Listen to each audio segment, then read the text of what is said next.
these ladies and gentlemen involved with educating the leaders of our school districts.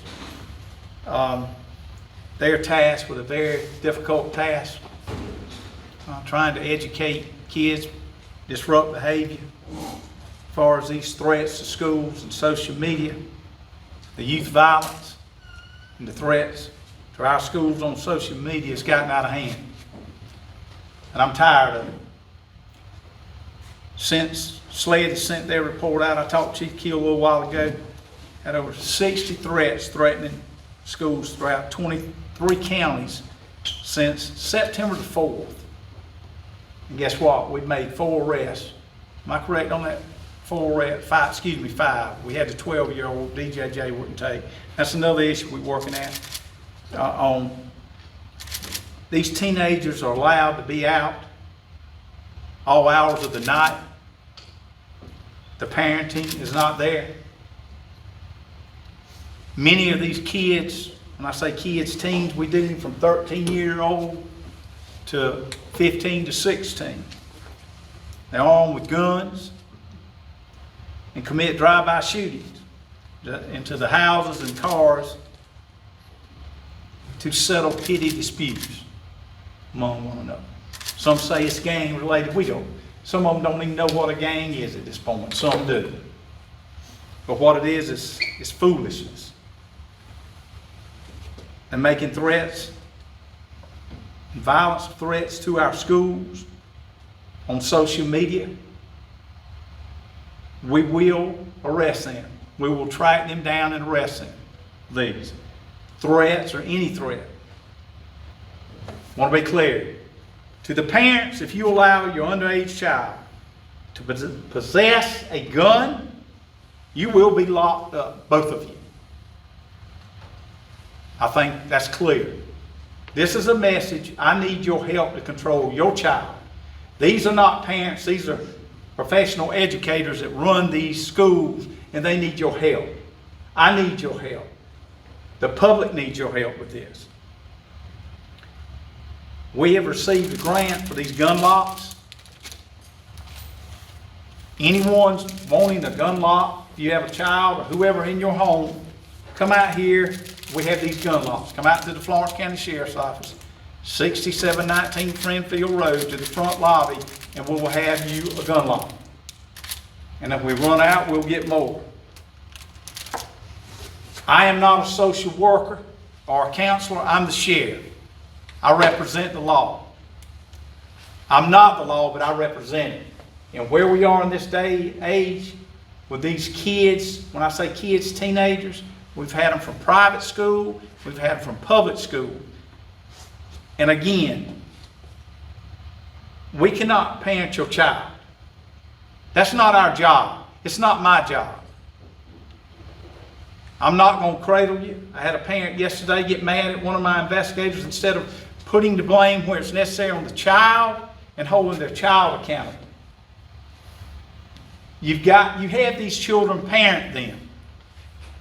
These people are trying to run these schools and they do a great job. And I'm telling you, I wouldn't have the job. Everybody says, Sheriff, I wouldn't want to be in your shoes. No, I wouldn't want to be in these educators, these superintendents over these schools trying to keep these fools out of them.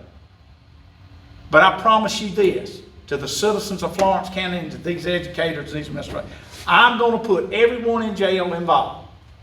Every single one. I don't care who you are, what you think you are, you will be incarcerated. To the end of this in Florence County. To the end of this in Florence County, this is going to stop. Parents are going to be charged if you allow your kid to take possession of a firearm, and if it's in your household, that's your problem. My job is to protect, our job as this office is to protect the children in these schools, and we're going to do that.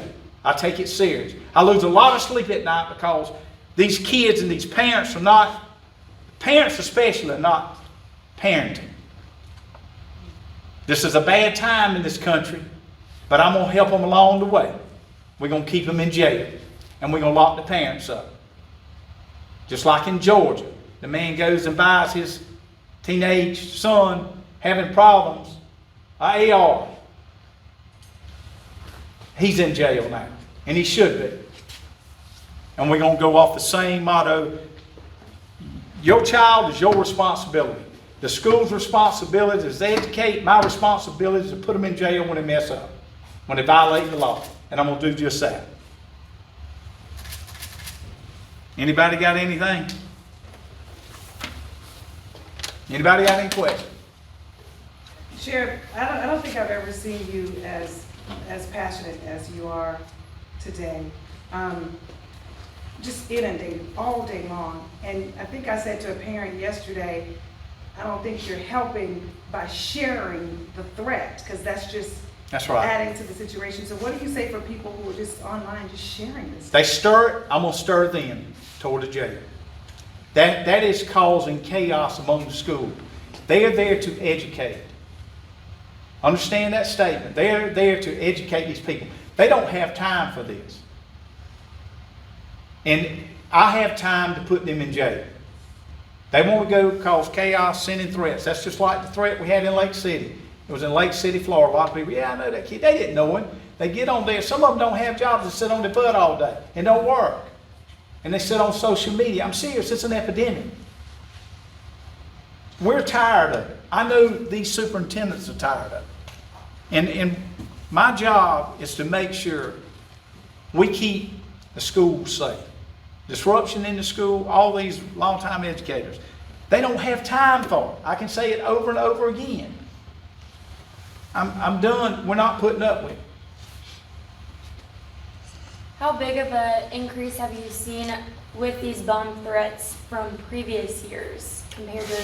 It's not as much as the bomb threats in Florence County as it is the threatening, I'm going to shoot this place up. Then another kid, as we had, he gets on there saying, well, I'm going to count me in. He went to jail too. So in the past, I think 4 weeks or 3 weeks, we've locked up 5. So in all over the county, I think Greenville had 12. We had 5. So it's to the point, it's just growing with, okay, well, I'm going to make this little post so I get out of school. Well, they going to jail. And can you briefly just walk me through, how do you then find that student? Do you go back to the social media? What's that process? We have a cyber crime unit that they handle that, and we track them down. So far, for instance, we had a 14-year-old, had a African-American with a gun. She was white, female, 14 years old, thought it'd be cool to post that. We tracked her down. I think it was, 5 or 6 hours later, it was, she was arrested at 3 o'clock in the morning. Am I correct on that, Cap? It's 3 o'clock, all right. So we're going to find the cyber crime investigators. They do a great job. Actually, we've got a hearing on one today at 3. But accountability, we're going to hold them accountable, because the schools cannot function properly with this. And a lot of this is getting the kids get on the phone. Schools say, look, this is going on, shooting or whatever, and it's not true, but it's chaos. We're going to address those, and we're going to make the proper charges for disrupting school. These educators deserve the respect to being able to teach without disruption. And I was talking with one of the teachers and administrators. It's a sad day when we can't have a football outing without worrying about violence. Fortunately, we've got it covered here. I know Dr. O'Malley, Dr. Vince, Dr. Prosser here, they all have the measures in place to help us at these ball games. So the people, we will have them on post at the ball games, working it properly. I will say this, Dr. O'Malley's issue with school, you don't mess around there on that campus if you're not allowed there. And that's a good thing. So it comes from just wanting to hang out and cause chaos. And we're not going to tolerate it. To the educators, if whoever wants to say anything, how much of a disruption in education is this for you all? You all know last week in Marlborough County, They had to cancel in-person learning for 2 days because of threats and do e-learning. I get sure. I would just first say that I've always appreciated the sheriff's ability to step up and support the schools. It's unwavering support to support all of us and to be good partners. But I would say I think the number one thing that's frustrating is the amount of time and resources that each one of these take, because we have to take each one of these threats very seriously. So the amount of time and resources that come out of the sheriff's office is less than they have to do what is their job of making sure our communities are safe. So I think that's overwhelmingly the amount of time that it takes to look into these things and make sure that schools are safe. And then, convince the community that gets put into a frenzy about is it real or is it not, just because of the world we live in. And I think that is probably the most thing for all of us, is the amount of time that this takes to ensure that it's not real, and then ensure our community that their children are safe in school. But again, I just reiterate that the support from the sheriff's office here has been unwavering. We started dealing with this almost 2 years ago, and we've, I think, have had a really good relationship. But I will also just say that he talks about his cyber security unit. They are fantastic in getting and finding the people. I don't know how they do it. I don't want to know how they do it, but they do, and they are able to find it. So his words today that they will find you is absolutely accurate, and they have done that. So I again, just would say I appreciate your support. Thank you, Dr. Anybody else? Sheriff, Yes, sir. you mentioned that you want to start locking up the parents of the kids who are bringing these weapons, making these threats. Has that happened in the 5 instances of arrests so It far? has not. It has not. It's not what you know, it's what you can prove. But if we can prove that, we're gonna start forcing that, because it's getting to the point, through these cyber, investigations. I think, again, you're 14 years old, 13 years old, and you're out at 1 o'clock in the morning. I promise you, when I got out of the military, came home at 20 and I was living at home, I had to be home at a certain time. Understand me? Because I was eating under mom and daddy's table. These kids, they're not parenting. So those are the ones I'm gonna hold accountable. When you were 13 years old, did you go out at 1 o'clock in the morning? I was not allowed. It's like you said. Did you I go had out? to- Heck no. Right? Okay. Did you, Doc? In case my parents are watching, no, I did not. And that's what I'm saying. Rollins did, but he's a narc, so he has to do it. Did you need it? Did you have something? Does the state have a law on the books that allows you to go after parents for Yes. not securing their guns? Correct, yes. And my lawyer's back there, he can tell you, which we discussed it earlier, he's a law book. But there is a section for that, not securing the weapon problem. And that's why I brought this up. Honestly, we got these out here. If you want to come out, if we run out, we'll get some more. But I think we got right at 100 right now, is that correct, Major? But, yes, ma'am. Could you just lift up the package and kind of explain in detail what all? This locks the gun where the chamber can't be utilized, slides through. It's like a big old bicycle lock, more or less. Would that be proper to say that, Mike? It's a bicycle lock. That's basically what it is. And it locks in place, and it keeps the chamber from them being able to utilize the fire pin, strike against the hammer. Basically what it is. Have you received it, Sheriff? Yes, sir. So legally, the gun owners need to either put it in the gun safe Or lock it. or lock it. And Right. the kids don't have the key, they don't have the combination. Correct. That's a key to that. Now, they probably, I think they do have combination on some of those, or most of You them. can buy them with all kinds of Yeah. configurations, but those are the ones that we received from the grant. So does this slide, is this for handgun or long gun? As far as handgun, I think long gun, you have to get the.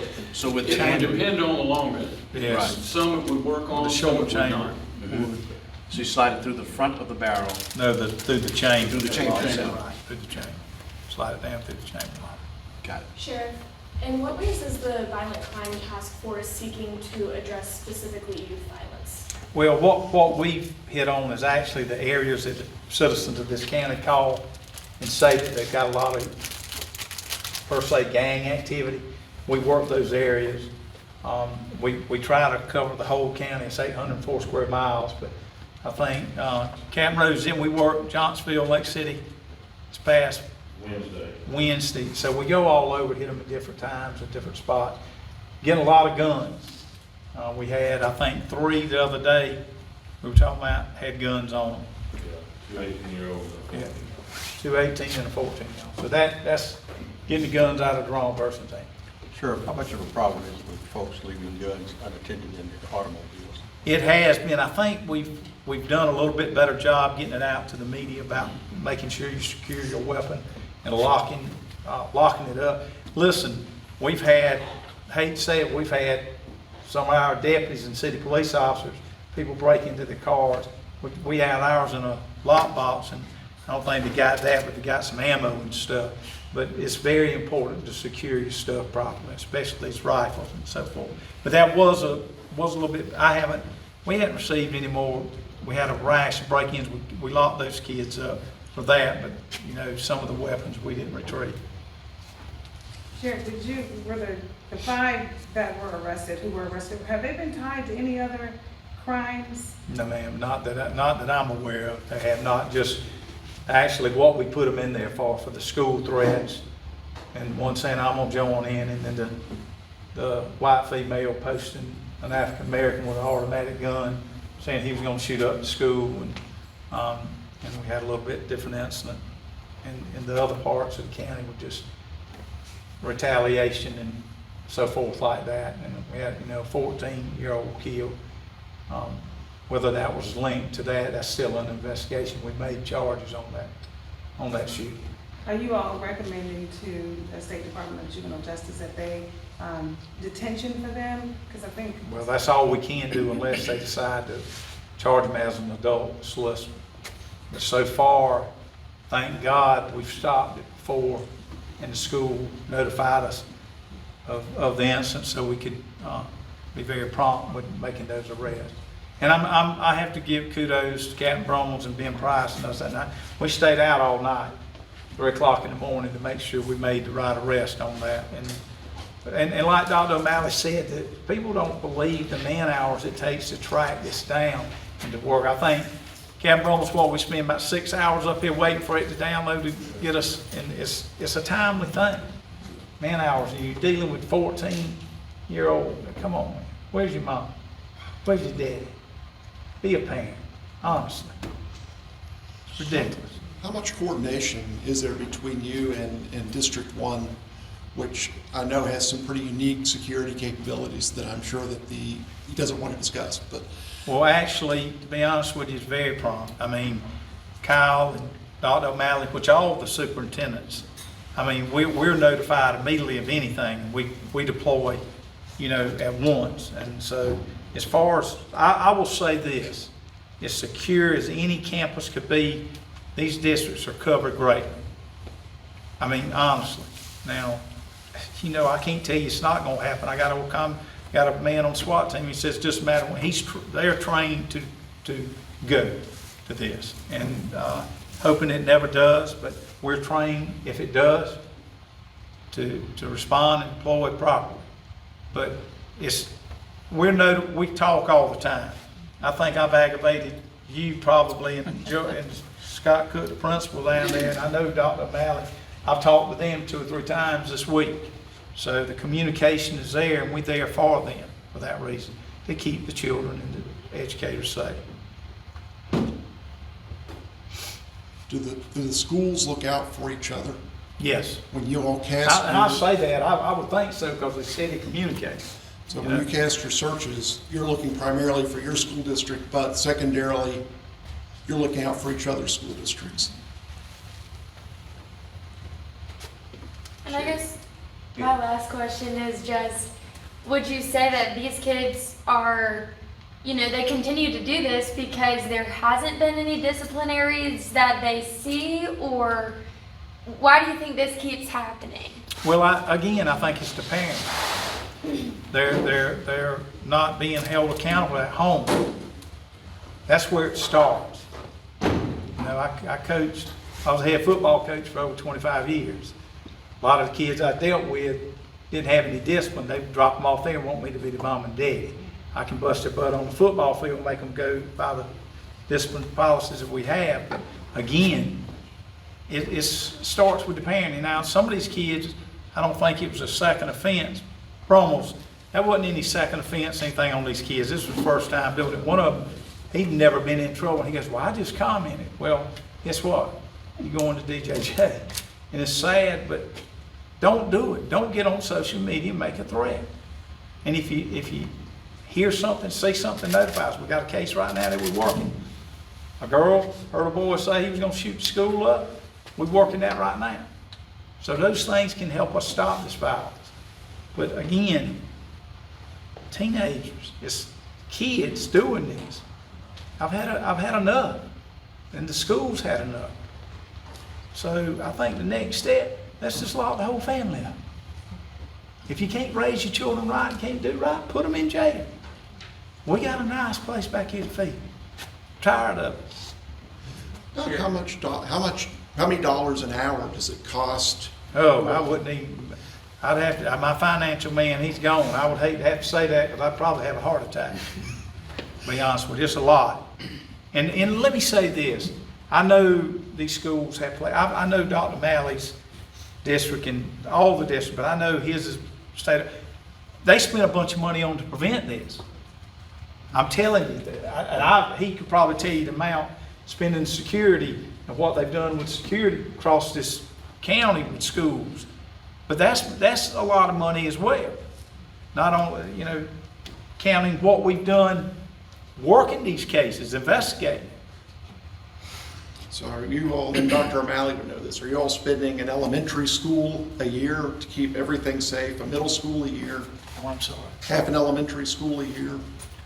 I don't think we put a price on it. We say our schools are safe and safety is our number one priority, so I think that is sort of where we place our money. But yes, we not only have school resource officers, but we have private security in our elementary schools, metal detectors. It goes on, and then the things that you don't see. But there is a tremendous amount that schools all across, not only in Florence County, across the nation, that are having to spend to counteract a lot of these things. I think one of the things that we're really encountering is it's these threats are coming from outside of even South Carolina, and they're coming in different ways. And I think the national sort of police force, whatever it may be, FBI, are dealing with these things that are happening on a national level. And sometimes misplaced. Lake City, Florida, and Lake City, South Carolina, that small thing can generate a lot of angst in a community very quickly. So I think that's what we're in. On the process, like I say. I think the biggest thing to know is it's not happening in the school. These events are not happening inside school. Our schools are safe. We have every safety measure you could possibly imagine. It's things that happen outside of school that impact the learning inside of school. Those are the things that make the parents feel like their kids aren't safe, but they are safe in school. We lost one of our kids. We're gonna have to bury one of our children due to gun violence. Didn't happen at school. It happened outside of school. So reiterate everything he said. We have to monitor these children when they're on the streets at night. We have to monitor them. I don't want to bury another one. When it comes to the violence outside of school, are there certain community programs or things like that you would recommend parents get their kids involved in to keep them safe outside of school and not get involved in the violence? We're there for our parents. We don't have per se a program with the title, but we have opened up our school for them to contact us. We have mental health counselors. We're just ready to help our kids. But if we don't stop the things happening outside of school, and then we don't have parent support, the things that we do not, it's not going to work. How does Florence, I guess for two weekends in a row, looking back, had shootouts between teenagers? Correct.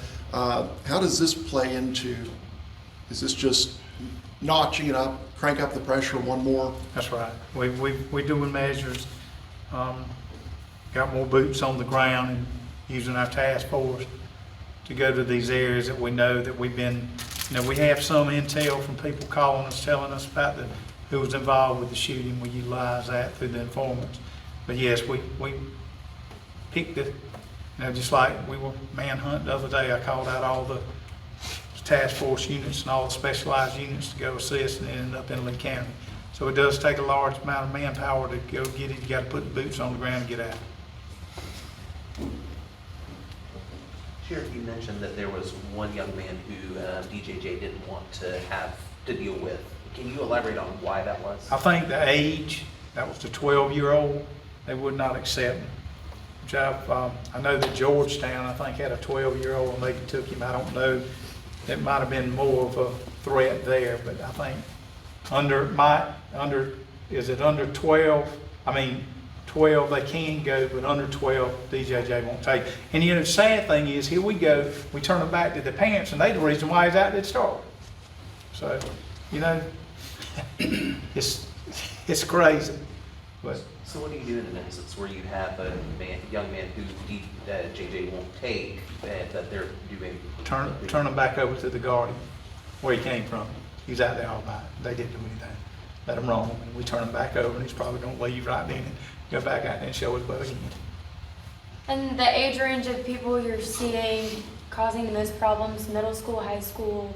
13 to 16 years old. Yeah. Some of them probably not, some of them not in school. Just roaming the streets doing what they want to do. Does the legislature need to look at that situation and come up with a way to hold parents accountable? Oh yeah, I'm gonna put them in jail. And these other people want to do the psychological thing, and I don't know how that is because I'm not a psychologist, but I'm a sheriff, and I'm gonna do what we're supposed to do. I'm gonna put them in jail. And they can get counseling here. They can walk in, the judge can give them the counselors, and they can come in here and counsel them, do what they want. I'm gonna put them in jail. I'm not a counselor. I do think that there's an opportunity for a dialogue with the legislature, particularly the local legislative delegation. I think there needs to be some dialogue with regards to gun violence. And I know everyone is concerned about the Second Amendment, but we've got a problem. And the first step is what we heard today from the sheriff. I think those who make laws in South Carolina, we need to sit down, educators need to sit at the table with them and have some candid conversation about the struggles that you've heard today. And how do we go forward? The world has changed. We used to be concerned about someone pulling a fire alarm. Yeah, that was a big concern. But clearly that's no longer the case. So something has to be done, and those who make laws in South Carolina, I think we need to sit down with them and have a candid conversation about the path forward. Dr. Rob? Yes, I agree with Brother Jackson. We have laws on the books now that allows anyone who can afford a gun to carry a gun. Parents do have to be responsible, but as I'm listening to everyone speak, I'm a preacher. We've lost the village. The village used to raise the children. There are some parents, they're so busy working and trying to make ends meet that unfortunately they spend too little time with their children. But then there used to be a village, whether it's an extended family, whether it's people in the neighborhood, who helped guide these children. Now, some parents can do everything exactly right, and the child still goes astray. But I think if we got the village back, it would help stem this tide, because it has gotten out of control across the nation. And when it comes to the small rural areas, it's beyond what we ever expected. And so to help the educators who spend more time with children than some parents, we have to make them feel safe, but we also have to help these kids who don't have guidance. There are some programs that we can create, but you got to start early. You can't start in high school. You have to catch them about 11 years old and even younger and work with them. But we need the village. And the village includes the churches, It includes the educators. It includes the leaders within the city and the county, where we have to come together and save our children. We're going to lose an entire generation due to gun violence and this going to jail, recidivism, get out, come back. It's a cycle, and we have to stop that. And that's the village. We all play a part. There was a time when the teachers would call the parents, and the parents would listen to the teacher. Now the teacher may end up getting some profanity-laced tirade about you bothering my child. So all of us play a role in this to help stop this. The sheriff has a job, and I'd hate to think that parents would get locked up, the child locked up, then you got a whole family destroyed. So we have to help ourselves. As parents, as leaders, all of us come together, sit down at the same table. Everybody listens to everybody else's views, but come up with something that's going to help save these children. And we got to do it now. Amen. I'd like to add one thing. The parents need to monitor their children's social media. Mm-hmm. I mean, you're going to be shocked what you find, My Lord. but you need to inspect what you expect. Bottom line, and that's not being done. And Dr. Rob's agreeing with him that the parents out there working, some of them are good parents. Mm-hmm. The kids, some of them just want to be bad. So that's where we are in this society. And I've called everyone together today, and I had this press conference for one thing. This country, we're going to lose it if we don't get it. My Lord. I'm telling you. The school violence and these kids running rapid. You had them, raise them, hold them accountable. What role does cheap, plentiful guns play in this? Because 40 years ago, guns were expensive and scarce. And now, if I'm nefarious, I can go up to the mall, break into 5 cars, and get 3 guns that I can sell for $20 a piece.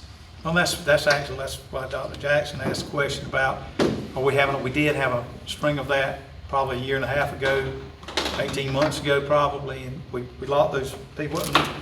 A lot of them juveniles, again, taking the guns not secured. That is a lot of where the guns come from on the street. And so, the way the law is written, the law now, they can carry it, and we don't have the right to stop them and say, let me check that gun. Let me see, we don't have articulating facts that the crime has occurred. You could carry a gun as long as I am. I can't say, hey, that gun's too long. You got to have articulating facts that you committed a crime. So those are the uphill battles that we're facing. And I don't think we've actually had any cases where someone was toting the gun legally that caused us any problem. But we've had a lot that didn't have business with the gun, that will want to do criminal element, if you will.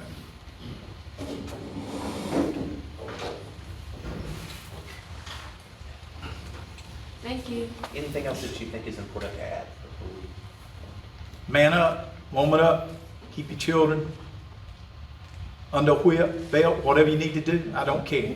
Keep them out of schools, raising Cain. Spit or run. That's right. Spoil the child.